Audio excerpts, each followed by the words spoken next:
కాంగ్రెస్ పై BRS మాజీ MLA Gadari Kishore Kumar ఆగ్రహం వ్యక్తం చేశారు. రాష్ట్రంలో ప్రజా వ్యతిరేక పాలన కొనసాగుతోందన్నారు.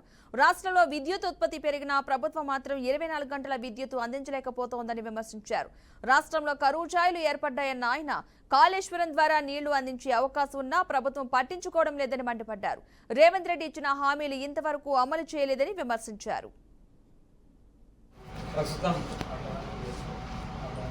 ప్రజా పరిపాలన కాదు, ప్రజా వ్యతిరేక పరిపాలన, అరాచక పరిపాలన జరుగుతున్నటువంటి సందర్భం.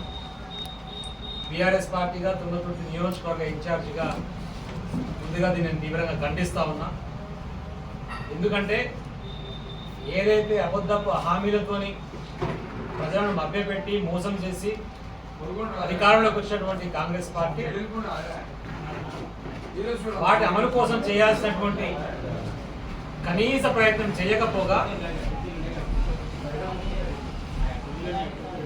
పాత పంచాయతీలనే పదే పదే తెరమీరికి తీసుకొచ్చి వాటినే ప్రస్తావించి ఇంకా పాత ప్రభుత్వం మీద కేసీఆర్ గారి మీదనే అబద్ధ ప్రచారాలు చేసుకుంటూ పబ్బం గడపాలనేటువంటి ప్రయత్నం చేస్తుంది. ఇది నిజంగా కూడా శోచనీయమైనటువంటి చర్య.